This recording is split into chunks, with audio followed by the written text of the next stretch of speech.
going against my Philadelphia Eagles. So that game could be a little bit of a problem, and the Eagles might leave there 3-5. I think that's the most intriguing game on the Week 8 slate coming up, just because this is desperation time for both of these teams. And for Jacksonville, it could be a breaking point for them if Bortles comes out and performs. He's so up and down, you'd almost expect that this would be a 300-plus yard passing game, and we've seen him have some big games in London. But, Eric, Tom Coughlin, he's forgotten more about football than you and I combined know. You can't argue that fact.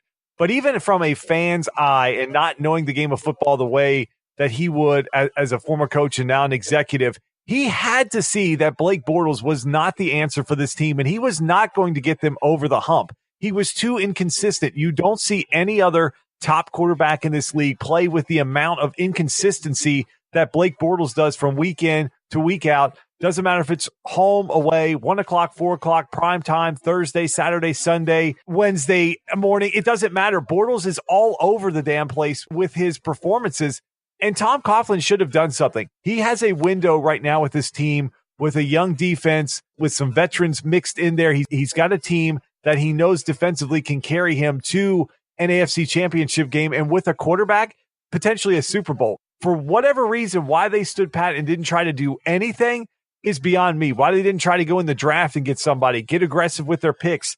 We've seen that teams are willing to take first-round picks for players, and for Tom Coughlin to do nothing, it's just inexcusable at this point. If you're a Jacksonville fan, you have got to just be livid with the way that this team has managed things, because Eric Bortles has just underperformed for year in, year out now for several years. You never know week in, week out what you're going to get from this guy, and I don't see any other contender. You don't look at the Chiefs and wonder what you're going to get from Mahomes. This guy's on a streak of 300 yards passing every game. Brady the same way. Roethlisberger, outside of some funky home road splits at times, he's still very consistent for probably 12 of his 16 games a year. Same with the NFC guys. We see in Breeze and Rodgers. But Bortles, just that inconsistency, Eric, it drives me crazy to see teams that have this type of talent on their roster that are being held back by a quarterback that's probably among the 5 worst quarterbacks in the league at this point. Actually, he is. He's ranked 28th in QBR. Justin, the only thing I can think of, if I'm sort of thinking outside the box a little bit, is when we talked about the Detroit Lions and what they were going to do with Matthew Stafford. And look, Matthew Stafford is way better than Blake Bortles, and yet they were still wondering, okay, is he the future of our team? And you know why they don't move him is because, well, who else do you really get that's even at Matthew Stafford's level? I think to some degree, with a guy like Coughlin, as smart as he is, you look around the league and you look at the moves that could possibly be made because a lot of the other quarterbacks are under contract. The only thing that makes me wonder is maybe the Jaguars just feel like they're stuck. Like, well, we have Bortles and he's good 50% of the time, but we really can't find anybody available who's better than that as an improvement. Because, I mean, look who their backup was, Cody Kessler, and it was laughable. That wasn't going to work. But who do you go get? Brian Hoyer? I mean, there's just not a lot of options. And that's the only thing I can think of to answer your question, is that maybe they just feel like they've got their hands tied behind their back and they just don't have that many options. So to your point, I think it's now time to start looking about trading, maybe moving some picks around, positioning in the draft, although this upcoming draft isn't going to be great for QBs, which is potentially a problem for the Giants coming up. But I don't know. That's my only thought on that, is that maybe they just feel like they don't know where to go or where to look for another quarterback. But don't you feel like they could have traded a second-round pick for a guy like Alex Smith, and he would have been a much bigger improvement over what Bortles has given him? Yeah. Because Washington, I believe, only gave up a third and then a nickel corner, or a slot corner, I should say. And they've got a guy that's at least got them 4-2 with a team that defensively is not close to what Jacksonville has. Yeah, no, that's a fair point, is that if you look at a guy like an Alex Smith who could service your team for 2 to 3 years, that could have put Jacksonville in a better position to be looking at younger quarterbacks and move on from Bortles. Sure, absolutely. Well, let's talk about a team that's not afraid to make moves. And this was a sort of a comical story we threw in last week of, was John Gruden hired to coach the Raiders or dismantle them? Well, I think we got more evidence that he's there to dismantle this team, as the rumors came true. It was rumored this weekend that the Cowboys were looking in to a potential trade for Amari Cooper, and they pulled the trigger on it early this week, sending a first-round pick from 2019 to the Raiders in exchange for former first-round pick Amari Cooper. Cooper was sensational, Eric, his rookie year. In his second year, he's been extremely inconsistent in year 3 and 4. Not sure if that speaks more to the Oakland Raiders or to Amari Cooper. So let's talk about this from the Raiders side. with what the Raiders are up to, did John Gruden and GM Reggie McKenzie, did they make the right move here for this franchise? I have no idea. I really don't. I mean, I know Gruden got a 10-year contract, but now I'm starting to think that it's a 10-year plan. I don't understand. Okay, I get the Khalil Mack thing. I tried to justify it. I tried to say that they got the better end of that deal as far as not having to pay a huge salary, lock them in, and then get some picks. But then you see how well Khalil Mack is playing in Chicago, and then you're starting to second guess that. Now you move on from Amari Cooper, and you're looking at Jordy Nelson sitting aside Martavis Bryant, who knows how many games a year he's going to stay on the field without smoking a doobie. So I don't know what you're doing on offense if you're the Oakland Raiders. Now Marshawn Lynch is out with a groin injury. They're going to place him on IR. They're going to go, maybe with a two-headed monster in Doug Martin and Jalen Richards, but Jalen's been there for several years now as a sort of Me Too back, and that's not going to do much good. I mean, Tampa Bay moved on from Doug Martin, so it's just a roster that feels like it's starting to fall apart. Even Jared Cook, he's on again, off again. And you're right, it's turning into a little bit of a joke now because I think Dallas gets the better end of this deal in the short term. But Amari wasn't all that impressive, to be honest with you, in Oakland. And I don't know if that's Carr. I don't know if it's Cooper. He had two big games. He had two boom games this year and several bust games this year. I mean, really bad bust games. So it's probably a better deal for Dallas if maybe Cooper has his head on straight and just finds his way in Dallas. But in Oakland, it's a mess. And my friend Jason, who listens to our podcast, he doesn't even want to talk about this right now, I don't think, because it's just ugly.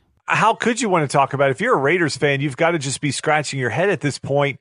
It wasn't that long ago. This was a 12-win team. Now you've shipped out Khalil Mack, who could have been a staple of your defense for years to come. Amari Cooper, I can sort of justify probably more than Khalil Mack just because Cooper's been so inconsistent. He's going to be into that fifth year of his rookie deal, so he's going to get almost $14 million in base salary, and then you're going to have to make a decision on what to re-sign him for, and if you do re-sign him, and if he continues to play the way he has, his value is going to plummet. So for them to get a first-round pick for him, that's probably not a bad move because they're so bad now, they're going nowhere this year. So they might as well pull a baseball-type move and just keep selling off. Once they traded Mack away, it was like the writing was on the wall that they just flipped the switch right to rebuild mode.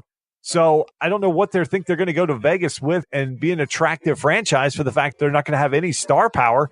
I mean, at this point, if Jacksonville dangled a first-round pick and something else, you got to think that they might be open for business with Derek Carr. That situation's falling apart, too. Articles coming out that he was crying in the Seattle game, and he's saying he wasn't. I mean, this is just getting ridiculous in Oakland. It's almost a joke.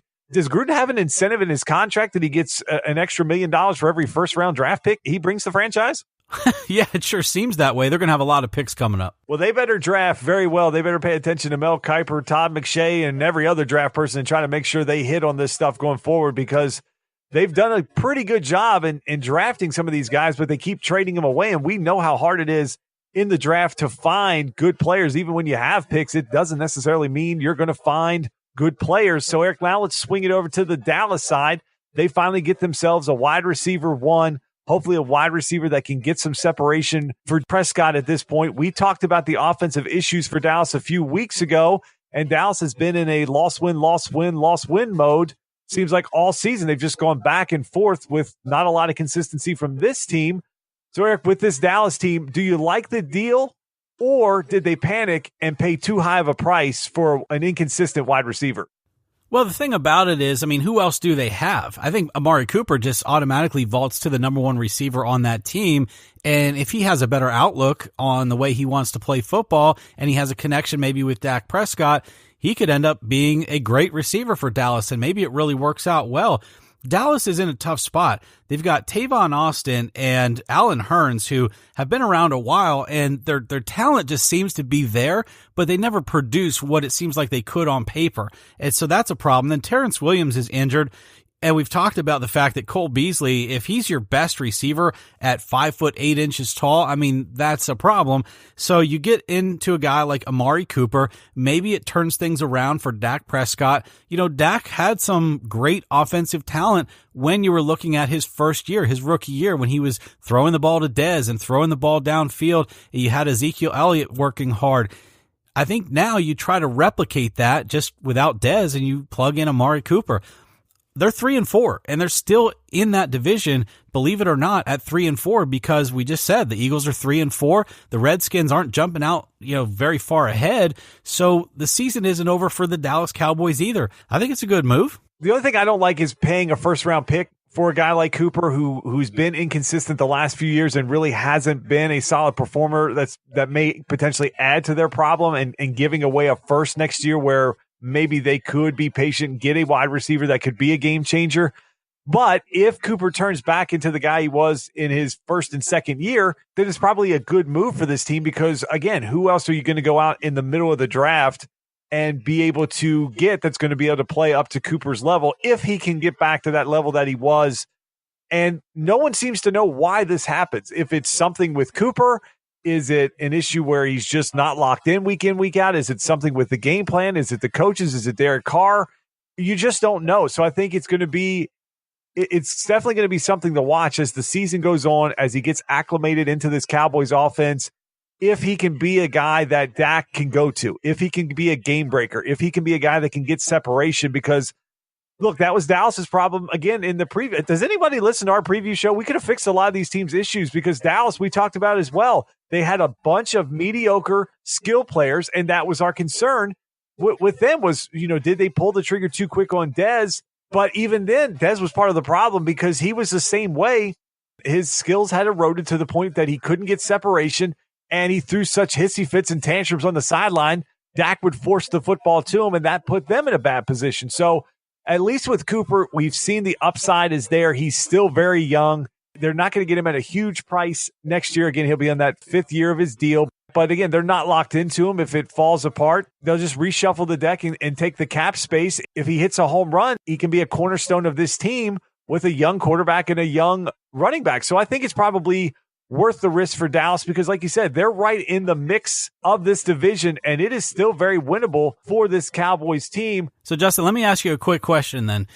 If no one signs Dez Bryant through, let's say, the Week 8 bye, does Dallas maybe reach out to him and bring him back at a much, much lower price? I'm not even sure if that's allowed with the collective bargaining agreement. Once you release a guy, can you then recontact him and bring him back at a reduced rate? But look, I mean, Dez hasn't become employed anywhere else. So now you've got Amari Cooper. Do they sort of reach back into the locker room and say, yeah, Dez, do you want to join us again? No. Hell no. There's no way that's going to happen. The pettiness and the cheap shot that Dez has taken at this organization, the players, the coaches, since he got cut, there's no way they can bring him back. I think it would just undermine the entire team, the locker room. I just don't see that happening. I think Jerry Jones has even come out and said that's not going to happen because that rumor came out a couple weeks ago when they were sort of desperate after one of those losses and the offense looked horrible. Should they reach back? And Jerry Jones said no. So I can't see that happening at all.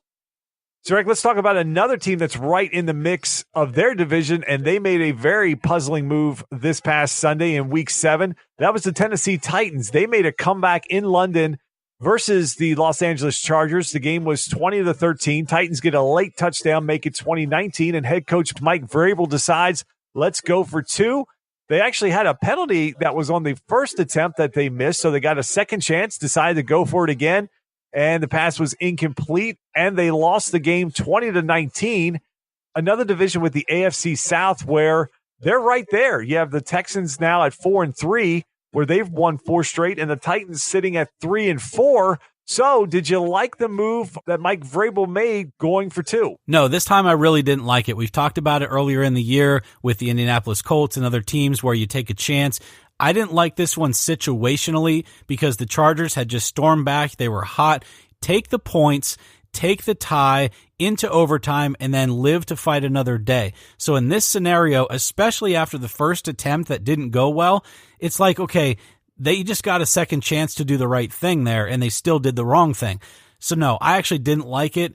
I think you go to overtime. Look, there's no guarantee you're going to win. Everyone knows that. But if you do pull off the win, now you're sitting at 4-3 along with the Texans, and then the Jaguars at 3-4 and the Colts at 2-5. It puts you in a better position in your division, and that's why I say it's always situational. In that situation, I didn't like it. Live to fight another day and see if you can go out with a W. I agree. When I saw the move happen, I just thought it was the wrong call there. I think we've seen in overtime this year that a lot of these games, it takes a little bit of time. It's only 10 minutes. And at that point, for this division, as tight as it is, a tie is much better than a loss. I mean, it's simple math at that point.